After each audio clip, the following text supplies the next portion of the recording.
보도록 하겠습니다. 우리가 지난번에 배웠던 말씀 주제가 뭐였는지 기억하세요? 네, 비방하지 말라. 네. 그거 배운 지가 벌써 한 달 반이나 돼서 여러분 많이 잊어버리셨을 것 같아요. 그럼 한 달 반 동안 여러분의 입술에서 나오는 말에는 좀 변화가 생겼나요? 다른 사람에 대해서 이야기할 때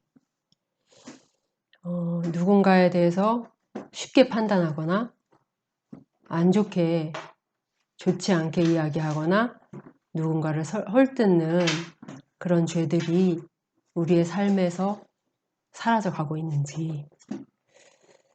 야고보는 다른 사람을 비방하고 판단하는 죄는 어떤 것과 같다고 얘기했죠? 예, 그것도 있고 일단은 하나님의 법을 비방하고 판단하는 것이다. 그것은 비방의 반대는 뭐다? 기억하세요? 예, 비방의 반대는 사랑이다. 사랑은 그래서 비방을 쫓아내요. 그렇죠? 그리고 사랑은 성급한 판단을 쫓아냅니다.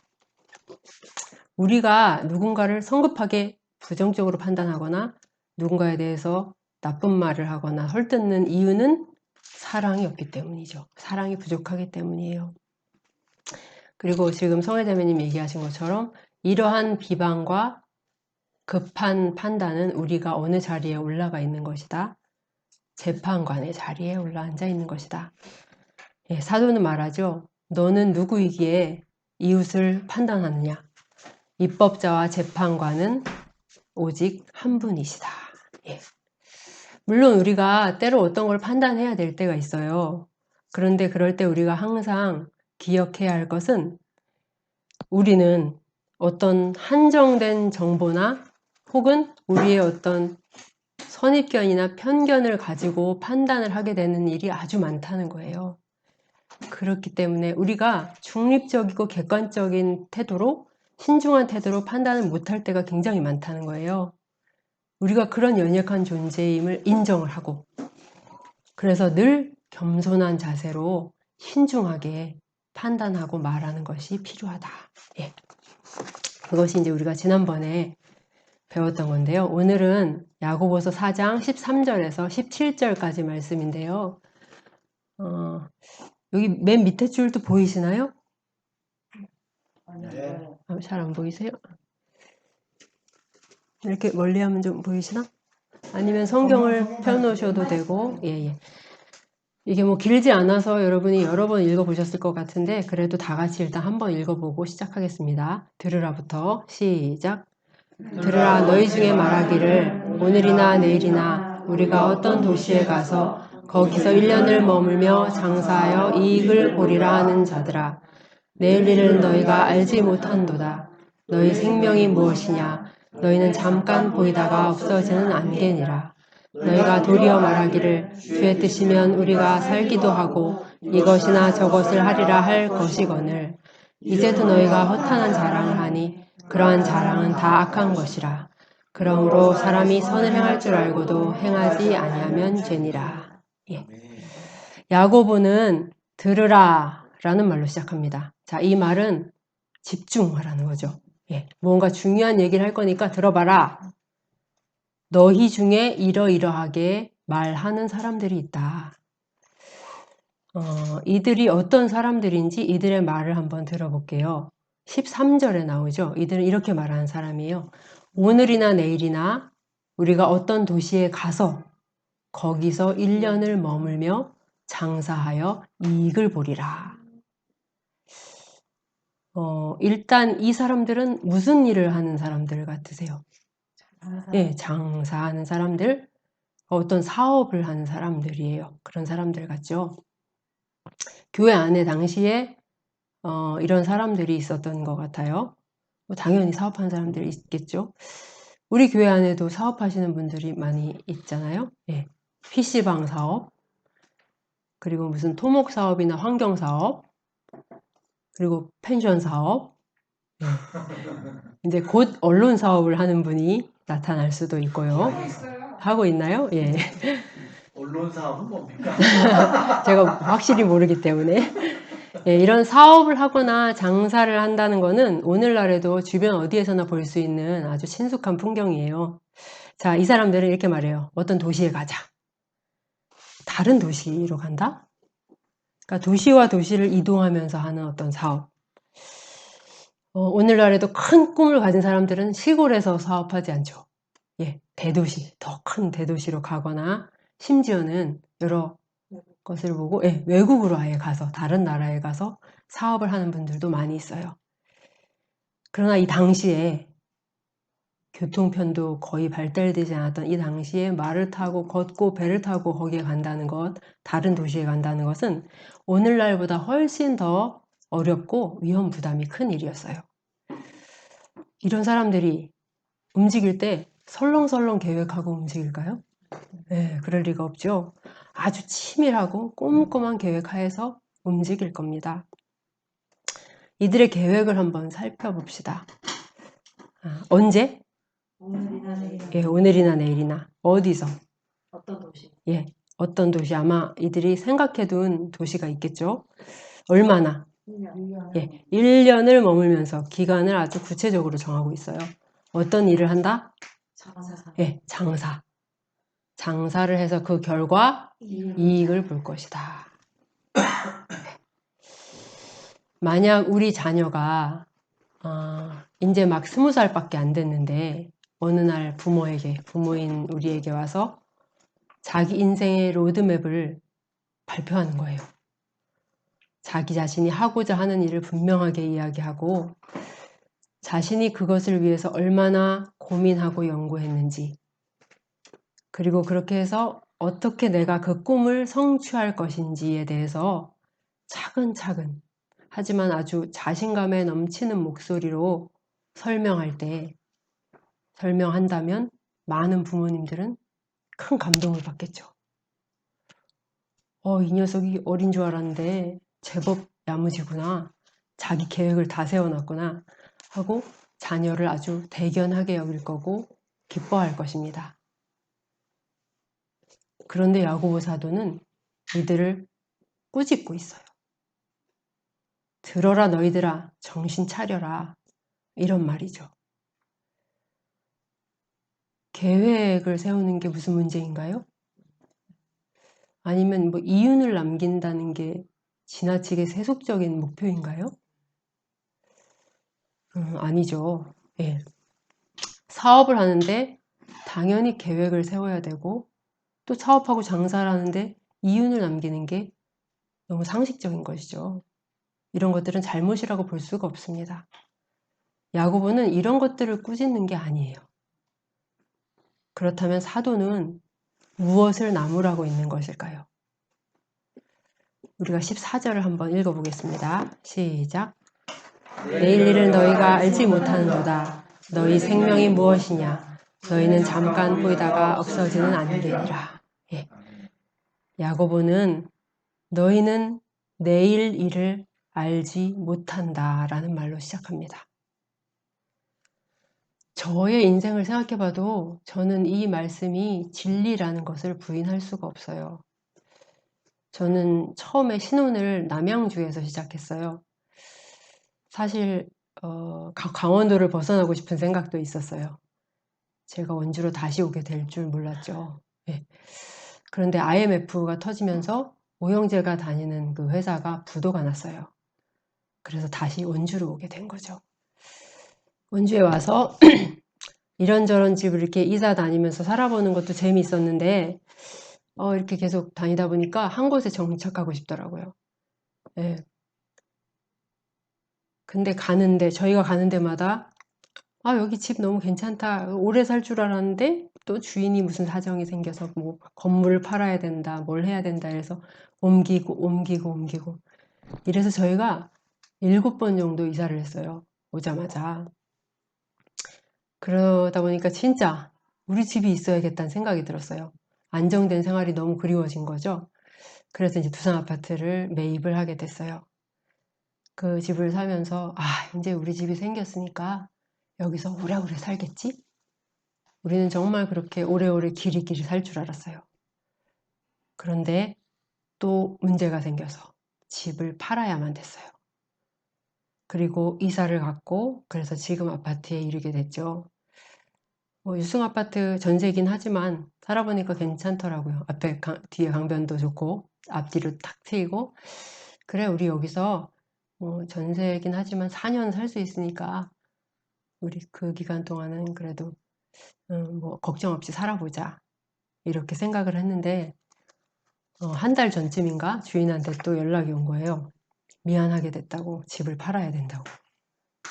그래서 또 이사를 하게 됐습니다. 오래 살 줄 알았는데 1년 만에 계속 이사를 가야 되고 또 이제는 내 집이 생겼으니까 오래 살겠거니 했는데 또 그 집을 팔아야 될 사정이 생기고 또 약국을 오픈해서 약국이 잘 될 거라고 생각했는데 그 소아과 병원이 어느 날 갑자기 사라지고 그리고 사업이 잘 될 줄 알고 시작했는데 잘못되기도 하고 인생은 이럴 줄 알았는데 저렇게 되는 일이 너무 많은 것 같아요. 그러니 우리가 내일 일을 안다고 어떻게 말할 수 있겠습니까? 지금 내가 세우는 이 계획이 잘 될 거라고 어떻게 확신할 수 있겠어요? 절대 그럴 수 없죠. 내일 일을, 심지어는 잠시 후의 일도 우리는 알지 못하는 존재예요. 많은 사람들이 이게 너무 답답한 거예요. 미래를 알기를 원했어요. 그래서 찾아가는 곳이 어디죠? 네, 그래서 많은 사람들이 점집을 찾아가기도 하고 또 아마도 그래서 이 미래를 내다보는 어떤 능력을 가진 사람들이 나오는 판타지 영화 이런 게 많이 인기를 끄는 것 같아요. 한 정보 전문가는 이런 말을 했어요. 5분 후의 미래만 알아도 세계를 정복할 수 있다. 이거는 과장이 아닐 거예요. 그렇지만 우리 중에 어느 누구도 이런 능력을 가지고 있지 못합니다. 하나님께서 우리에게 주신 능력은 과거에 대한 기억력이지 미래를 아는 능력이 아닙니다. 하나님께서는 우리에게 과거를 돌아볼 수 있는 기억력을 주셔서 내가 잘못한 것들을 반성하게 하시고 또 회개할 수 있도록 하셨어요. 그러나 지혜로우신 하나님께서는 우리에게 미래를 볼 수 있는 눈을 주시지는 않았어요. 2001년 9월 11일 뉴욕의 쌍둥이 빌딩 세계무역센터 안에는 수많은 사람들이 있었어요. 수천 명의 사람들이. 이들은 모두 다 자기 일로 바쁜 사람들이었어요. 지금의 우리처럼. 그런데 그 많은 수천 명의 사람들 중에 잠시 후에 이슬람 세력이 미국의 비행기를 납치해서 자기가 지금 있는 빌딩과 충돌해서 그 빌딩이 폭파될 것이고 그 110층이나 되는 빌딩이 무너져 내릴 것을 아는 사람은 단 한 명도 없었어요. 불과 5분 후에 벌어질 일이었는데도 말이에요. 5분 후에 비행기는 충돌했고 비행기 안에 장착돼 있던 폭탄이 터졌어요. 사방이 불바다가 됐고 사람들은 여기저기서 불에 타고 연기에 질식하고 녹아내리기 시작했습니다. 아직 죽지 않은 사람들은 선택해야 됐어요. 이 고통스러운 불 속에서 죽을 것인가 아니면 110층에서 뛰어내릴 것인가. 사느냐 죽느냐를 선택해야 하는 것이 아니라 이렇게 죽을 것인가 저렇게 죽을 것인가를 선택해야만 하는 기구한 운명이 된 것이에요. 이 죽음의 미래가 시시각각 사람들 앞에 다가오고 있었지만 자기 일에 바쁜 사람들 가운데는 이것에 대해 조금도 아는 사람이 없었어요. 그렇게 가까이 5분 앞으로 다가왔는데도 말이죠. 죽음이 5분, 4분, 3분 앞으로 다가왔는데도 이것을 전혀 볼 줄 아는 사람이 없었어요. 미래에 대한 우리의 눈은 이렇게 철저히 감겨 있습니다. 미래는 우리의 능력 완전히 밖에 있어요. 미래의 일은 휘장으로 가려져 있으며 하나님의 깊은 뜻과 섭리 안에 감추어져 있습니다. 그것을 정하시고 아시는 분은 오직 하나님 한 분뿐이십니다. 그러므로 우리의 태도는 어떠해야 할까요? 우리가 미래의 계획을 세우고 꿈을 가질 수는 있습니다. 그러나 이 모든 것은 내가 내일 일을 전혀 알지 못하는 존재라는 겸손함 위에 세워져야 돼요. 그런데 여기, 그리고 지금 자기 미래를 자신하며 의수되는 사람들이 있었습니다. 그들은 아마도 능력도 있고 똑똑하고 또 돈도 있는 사람들이었을 것입니다. 앞날의 성공을 확신하며 마음속으로 축배를 들며 그 계획을 자랑하는 인생들. 오늘날에도 세속적인 야망이 있고 자신감이 넘치는 수많은 사람들이 마치 미래가 자기 수중에 있는 것처럼 자신의 능력과 돈으로 좌지우지 되는 것이냐 그렇게 행동하고 있습니다. 이들은 자신들이 다른 사람들처럼 병에 걸릴 수 있다거나 사고가 날 수도 있다는 사실을 전혀 고려하지 않아요. 사고가 나다니요? 병에 걸린다고요? 제가요? 그럴 리가 없어요. 제가 얼마나 건강한데요. 제 계획은 차질 없이 잘 될 겁니다. 그리고 눈앞의 일이 실제로 잘 되어 갈수록 이들의 자신감은 점점 더 커져갈 것입니다. 그들은 마음속으로 외칩니다. 나는 내 꿈을 이룰 수 있어. 내 미래는 나의 것이야. 이들은 그릇된 자신감을 가지고 자신의 연간 사업 계획에서, 자신의 결혼 계획에서, 그리고 자신의 모든 인생 계획에서 하나님을 철저하게 배제합니다. 그분께 여쭙지도 않고 하나님의 뜻을 전혀 생각하지도 않습니다. 그러고는 자기 뜻대로 될 것이라고 확신하고 있는 것이죠. 야고보 사도가 책망하는 것은 바로 이것입니다. 무엇인가요? 바로 주제넘음의 죄입니다. 우리가 누가복음에도 보면은 그런 사람이 하나 나오죠. 풍성이 아주 소출이 아주 풍성한 그 큰 농장을 가진 부자 이야기를 여러분 아시죠? 요즘의 부자라고 한번 생각해 봅시다.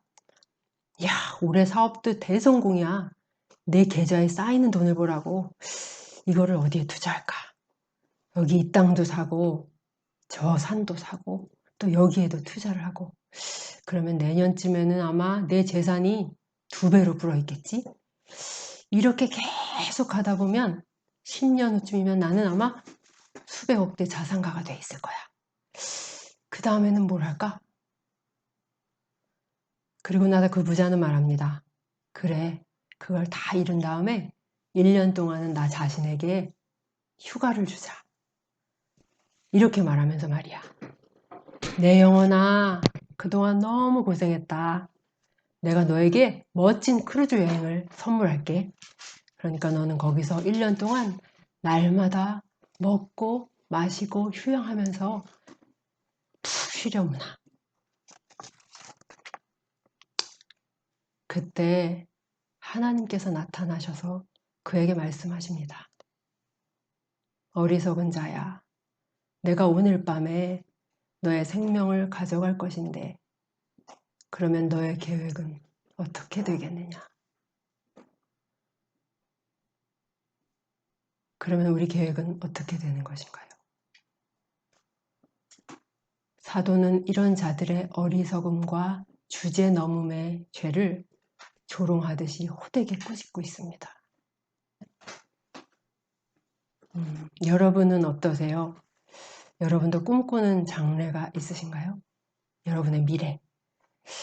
제가 이렇게 생각해봤는데 저는 언제부턴가 꿈도 계획도 없이 사는 것 같은 좀 그런 생각이 들더라고요.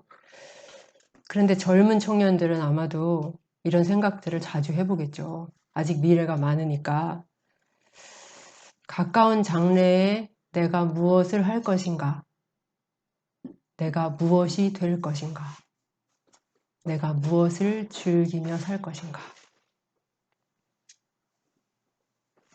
그런데 그 꿈들, 그 계획들의 중심에 하나님이 계신가요?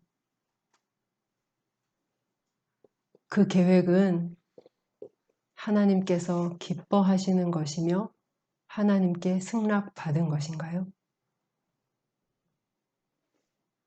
여러분이 어떤 계획을 다들 갖고 계신지 저는 잘 모르지만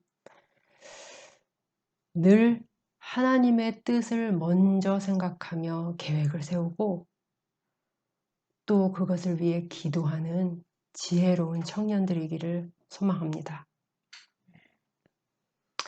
정말로 하나님이 인생의 주인이다 라고 생각하는 사람은 살아가는 방식이 다르지요.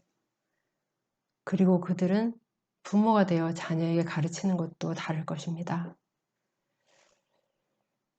안타까운 일이지만 그리스도인이라고 하는 부모들이 자녀들을 향해서 선명하지 못한 이중적인 가르침을 주는 모습들을 여기저기서 종종 보게 됩니다. 이들은 하나님께서 우리의 주인이시며 우리의 미래를 결정하는 분이란 사실을 입술로 부인하지는 않아요.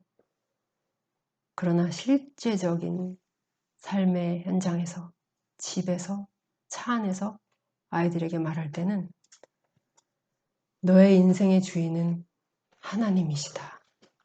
그러니까 하나님의 말씀을 읽는 것, 하나님께 기도 드리는 것, 그리고 하나님을 예배하는 것, 이것이 최우선이라는 사실을 절대 잊지 말아라 얘야. 너가 고3이든 아주 중요한 취업 시험을 앞두고 있든 그것은 아무 상관이 없단다. 하나님께서 은혜를 주실 때에만, 오직 그때에만 너의 인생이 형통한다는 것을 기억해라. 그렇게 가르치지 않아요. 대신 그들은 세상의 부모와 똑같은 방식으로 이야기합니다. 그저 이렇게 말하는 것이죠. 네가 열심히 최선을 다해서 노력하면 내 인생은 잘 될 거야. 너의 미래는 너에게 달려있어. 그리스도인 부모들이 이런 메시지를 자녀에게 주는 것은 매우 잘못된 것이며 아이를 혼란스럽게 만드는 아주 해로운 일이에요. 여러분의 미래도 여러분에게 달려있지 않고 여러분의 자녀의 미래도 자녀에게 달려있지 않습니다. 우리 인생의 모든 순간을 이끌어 가시고 온 세상과 나라와 민족의 역사를 주도해 가시는 분은 하나님이십니다. 여러분 그것을 믿으십니까? 여러분 내가 원한다고 해서 내가 다른 박질을 한다고 해서 주어지는 것이 아닙니다. 하나님께서 그것을 축복하시고 허락하실 때에만 우리에게 주어지는 것이에요. 여러분 오해하지 마시기 바래요. 저는 여러분에게 노력하고 애쓰는 그런 삶을 살지 말라고 얘기하는 게 아니에요. 계획을 세우지 말고 대충 살라고 그런 말씀을 드리는 것도 아니에요. 우리가 먼저 알아야 될 것이 있다는 거예요. 최우선적으로. 미래란 내가 결정하는 것이 아니라는 것. 내가 확신하고 내가 원하는 대로 되는 것이 아니라는 것을 우리가 먼저 겸손히 인정해야 한다는 것입니다.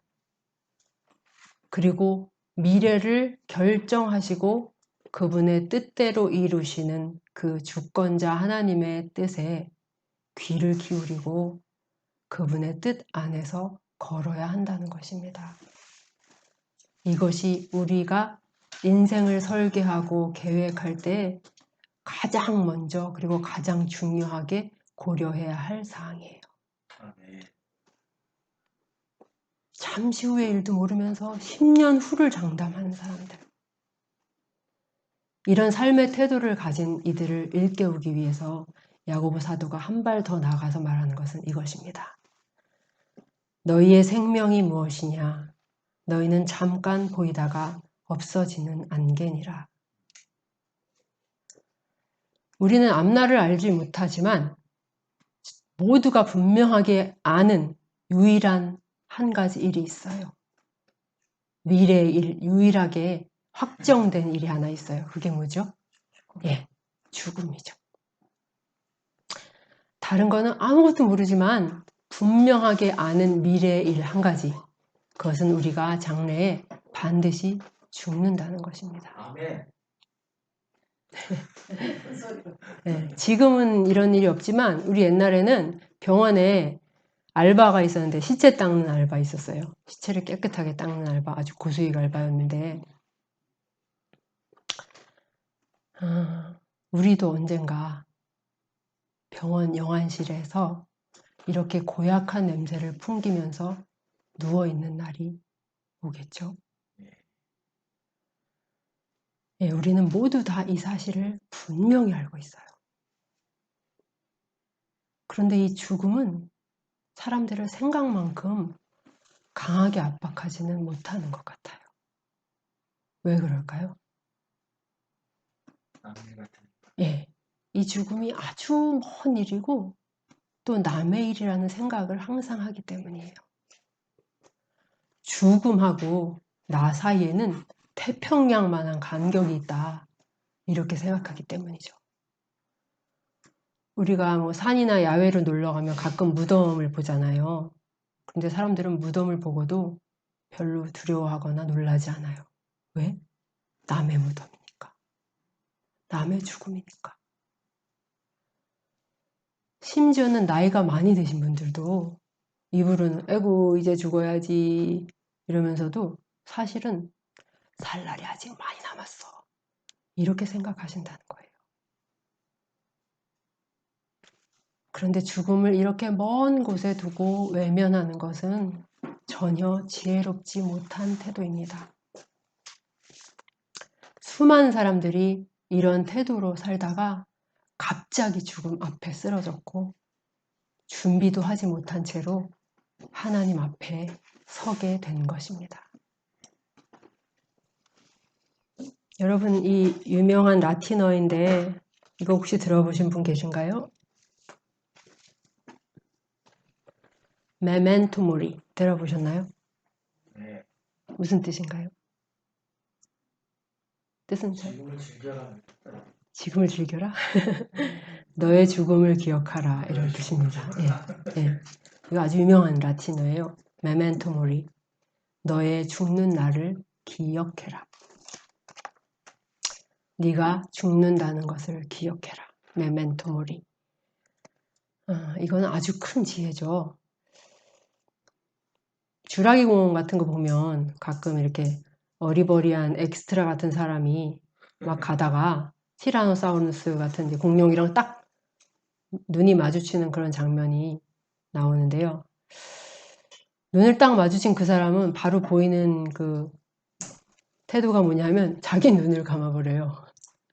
눈을 질끈 감고 공룡이 날 못 봤으면, 나를 피해갔으면 이렇게 생각하지만 이렇게 바라겠지만 그놈은 절대 그렇게 하지 않죠. 그냥 달려들어서 그 사람을 갈갈이 찢어버립니다. 근데 죽음도 똑같아요. 우리는 어떻게든 그것을 피하려고 하고 눈을 감아버리고 모르는 체 하려고 하지만 죽음은 때가 되면 우리에게서 시선을 떼지 않습니다. 죽음에게는 친절이나 자비나 관용이 없어요. 매정하고 잔인하죠. 지위가 높은 사람, 천한 사람 상관없어요. 여자, 남자 상관없어요. 노인이나 아주 어린 애기 상관없어요.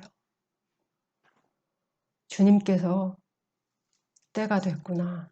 너의 하나님 만날 준비를 하여라. 라고 말씀하시면 죽음은 순식간에 그를 쓰러뜨릴 것입니다. 여러분은 우리의 생명이 아주 든든하고 믿음직스러운 것이라고 생각하십니까? 떡을 먹다가 목에 걸려서 안 내려가면요, 죽는 거예요. 무거운 물건 머리에 한번 세게 딱 맞으면 죽는 겁니다. 수영 못하는 사람이 튜브 들고 바다에 뛰어들었는데 튜브에 구멍이 나버리면 그 자리에서 죽는 거예요. 휙 하고 사라지는 거. 순식간에. 안개처럼, 수증기처럼 잠시 보였다 사라지는 것.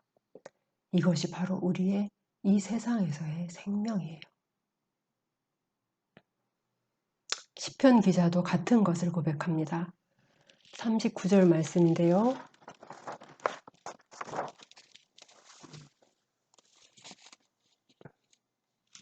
한번 다 같이 읽어보겠습니다. 4절에서 6절 시작.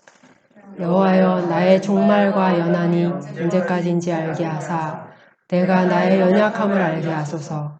주께서 나의 날을 한 뼘 길이만큼 되게 하시매 나의 일생이 주 앞에는 없는 것 같사오니 사람은 그가 든든히 서 있는 때에도 진실로 모두가 허사뿐이니이다.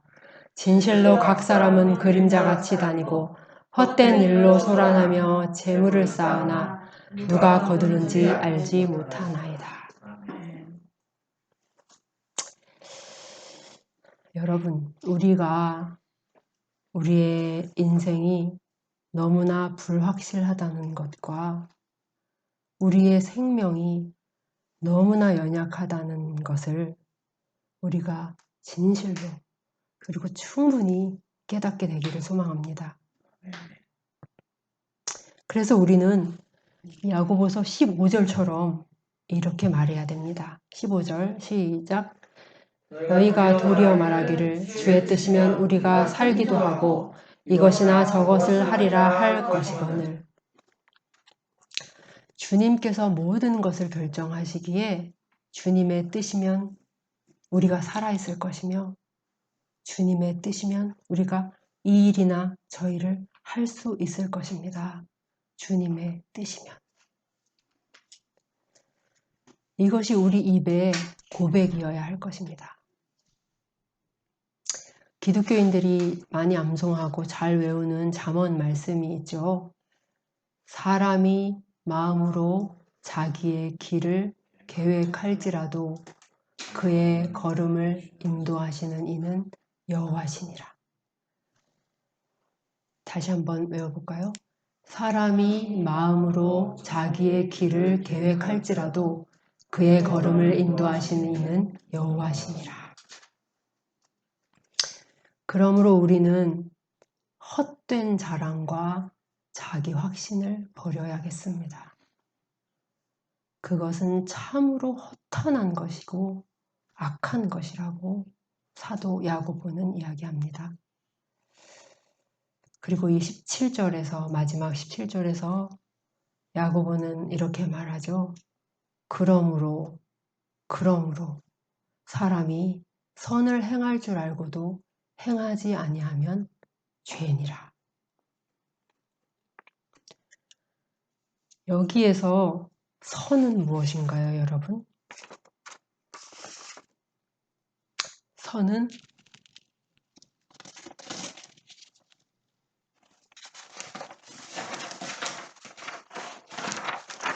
우리가 선을 여러 가지로 이야기하고 정의할 수 있겠지만 여기서 야고보가 말하는 선은 바로 이것이에요.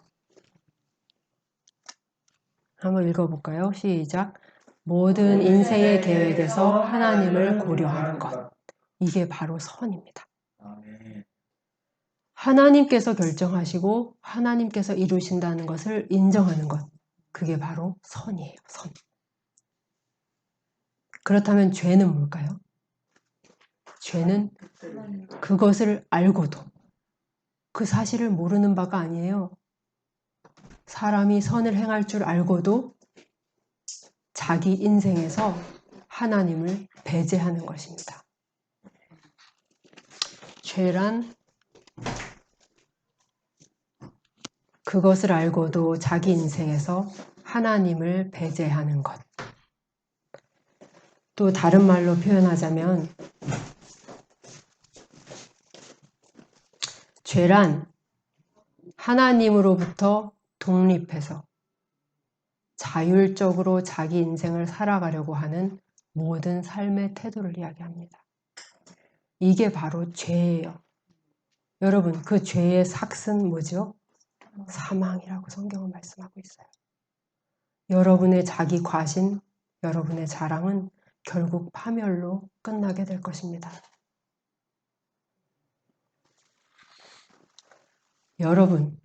여러분에게 미래를 내다보는 눈이 있다면 하나님을 배제하시고 마음껏 계획을 세우세요. 그러셔도 됩니다. 그러나 여러분이 내일 일을 알지 못하는 연약한 인생이라면 여러분 하나님을 의지하셔야 돼요. 선하고 자비하신 그분께 여쭙고 행하시기 바랍니다. 여러분, 만약에 여러분에게 죽음을 피할 방법이 있다면, 그런 방법을 여러분이 갖고 있다면 죽음 따위 생각하지 마세요. 죽음은 저기 바다 너머로 던져버리세요. 그러나 반드시 죽음에 직면해야 한다면 메멘토 모리, 여러분이 죽는 날을 기억하십시오. 그 죽음의 날과 그 후의 일들을 여러분은 대비해야만 합니다. 예, 오늘 말씀을 맺고자 하는데요. 주님은 말씀하십니다. 너희의 생명이 무엇이냐? 너희는 잠깐 보이다가 없어지는 안개니라. 왜 이 땅의 생명은 그렇게 허무하게 사라져야 하는 것일까요? 왜 성경은 인생을 그토록 연약하고 덧없는 것으로 말씀하시는 걸까요? 왜냐하면 이 땅의 생명이 우리의 본질이 아니기 때문이에요. 이 세상의 생명은요, 그림자와 같고 안개와 같습니다. 이것은 그냥 지나가는 것이고 연약한 것이고 금세 사라지는 것이에요.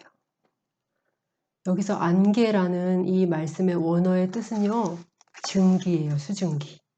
여러분, 물 끓일 때 수증기 몇 초나 나오죠? 우리 인생이 그런 거라는 거예요. 그런데 여러분, 이 세상에서의 생명이 끝나면 다른 세상에서의 생명이 시작됩니다. 그거 아시죠, 여러분? 그게 바로 하나님께서 당신의 자녀들을 위해 준비하신 진짜 생명이에요. 성경은 그것을 영생이라고 부르는 거예요.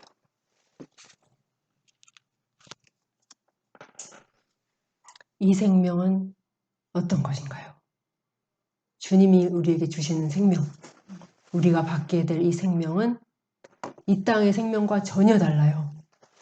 이것은 영원하고 강하고 영광스러운 생명이에요.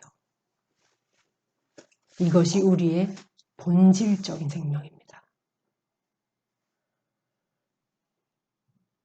사람이 죽는 게 어려울 것 같으세요, 여러분? 제가 지금 이렇게 제 목줄 이렇게 탱탱하게 딱 서 있지만 누가 그냥 칼로 한번 쓱 커버리면 저는 그냥 이렇게 힘없이 쓰러지고 제 인생은 마감하는 것입니다. 이게 이 땅의 생명의 실체예요. 안개, 수증기, 잠깐 있다가 사라지는 것. 아니, 사실은 있는 것도 아니에요. 야고보는 잠깐 있다가라고 말하지도 않고 어떻게 말하죠? 잠깐 보이다가, 잠깐 눈에 싹 나타났다 사라지는 그런 것이 바로 너희의 인생이다. 그것을 기억해라. 섬주자매는 이것을 날마다 체험합니다. 법의학 실습 때문에 매일같이 시신을 몇 구씩 보는데요. 섬주가 설명을 해줘요. 엄마, 나는 사람이 죽으면 이렇게 딱딱해지는지 몰랐어. 정말로 돌과 같이 딱딱해진대요. 그리고 얼마나 찬지, 여기에 진짜 온기가 있었나? 이게 진짜 살아있었던 적이 있었나? 이런 생각이 든다는 거예요. 이렇게 다른 일을 하다가 모르고 피부에 딱 닿으면 너무나 차고 딱딱해서 움찔움찔 놀란다는 거예요. 그래서 섬주자매는 그것을 보면서 이게 정령 인생인가? 라는 생각을 많이 한다고 해요. 이게 바로 이 땅의 생명의 모습이고 종말이에요. 여러분, 이런 생명을 위해서 살 거예요? 이런 생명을 위해 살겠습니까? 아니면 영원히 꺼지지 않는 영광스러운 생명을 위해 살겠습니까? 사도 바울은 갈라디아서에서 이렇게 말합니다.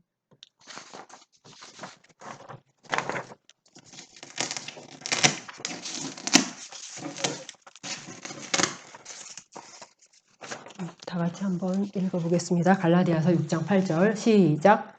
자기의 육체를 위하여 심는 자는 육체로부터 썩어질 것을 거두고 성령을 위하여 심는 자는 성령으로부터 영생을 거두리라. 이 땅에서 여러분 지금 육체를 위해 이 세상을 위해 사는 자가 거둘 것은 썩어질 것밖에 없어요. 그에게는 거둘 영생이 없습니다.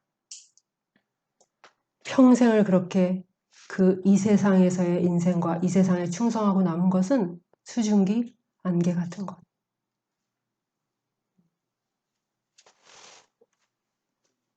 그러나 하나님의 뜻 안에서 성령을 위해서 일하는 자는 성령으로부터 영원한 것을 거둘 것이다 라고 성경은 말씀하십니다. 여러분은 무엇을 위해서 사시겠습니까? 안개를 얻기 위해서, 수증기를 얻기 위해서 사시겠습니까? 아니면 영원히 사라지지 않고 썩지 않는 그것을 위해 사시겠습니까? 우리가 지금이라도 성경의 진리 앞에서 정신을 차리고 허물어져가는 그리고 썩고 사라질 이 생의 자랑과 나 자신의 영광을 위해서 우리의 생을 낭비하지 맙시다. 그리고 영원히 우리에게 주어질 보석을 바라보며 살아갑시다. 영생을 위해서.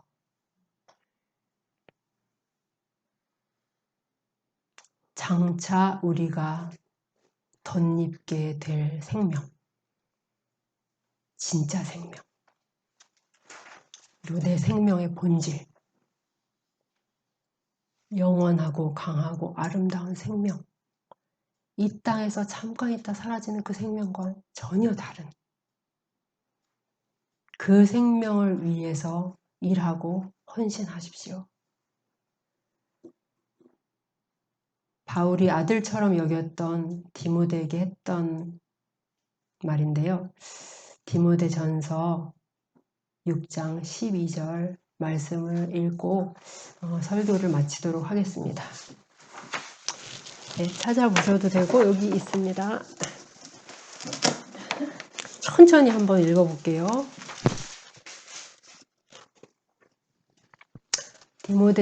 살아계신 하나님의 말씀 디모데전서 6장 12절 시작. 믿음의 선한 싸움을 싸우라. 영생을 취하라. 이를 위하여 내가 부르심을 받았고 많은 증인 앞에서 선한 증언을 하였도다.